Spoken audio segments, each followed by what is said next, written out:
Motorcycles of today are the true marvels of engineering. A basic model of inner parts of a typical motorcycle is shown here. In this video, we will explain the basic function of each of these parts in a motorcycle. Let's begin from how a motorcycle engine starts. All motorcycles have either a kickstarter or a self-starter or both. A kickstarter mechanism is simple yet interesting.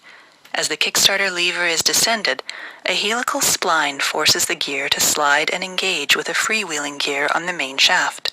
As the lever is descended further, the gear spins on its axis and transfers the power to the clutch hub. The clutch hub transfers the power to the crankshaft and eventually to the engine. In a self-starter system, a battery-powered motor provides initial spin to the engine. Once the engine is started, the starter motor has to be disengaged from the crankshaft to prevent damage due to excessive speed. This is achieved by using a one-way clutch.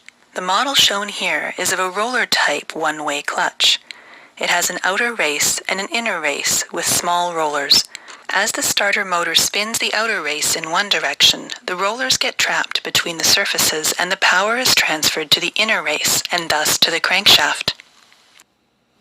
Once the inner race starts spinning faster than the outer race, the rollers get released, causing the inner race to spin freely. Like every four-stroke gasoline engine, motorcycle engines require a source of ignition to ignite the air-fuel mixture for power strokes. A spark plug is used for this purpose. The spark plug requires voltage in excess of 20,000 volts to fire properly. In this particular model, the voltage is obtained from the stator of the motorcycle, although a 12-volt battery may be used for the same purpose. The stator is a stationary coil of wires. The flywheel of the motorcycle has a set of permanent magnets which revolves around the stator and produces alternating current in the coils. Each output from the stator has different purposes, as shown here. The output for the ignition purpose is received from the exciter coil. This coil has a denser winding of thinner wire than the other coils to produce higher voltage for the ignition. This voltage is supplied to an electrical component known as the capacitive discharge ignition, or CDI unit. The connection for an AC CDI is shown here. The primary function of the CDI unit is to store electric charge and dump the stored charge when required. A capacitor inside the CDI unit stores the electric charge. Another component, known as a pickup coil, tells the CDI unit when to dump this charge. The pickup coil has a small magnet with a coil of wire around it. The flywheel has a small extrusion on its outer surface. As this extrusion approaches and passes the pickup coil, a small voltage is developed in the coil.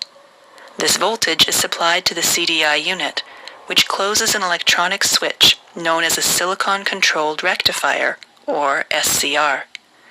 This will dump all the charge from the capacitor through the output of the CDI unit. To increase the voltage further, an ignition coil is used. The ignition coil is a step-up transformer which increases voltage up to 200 times the input voltage, which is sufficient to fire the spark plug. Several other factors contribute to the continuous operation of the engine. The intake and exhaust valves are controlled by using a timing chain, as shown here. As long as the engine is running, the crankshaft rotates and transfers power to the other components for proper operation.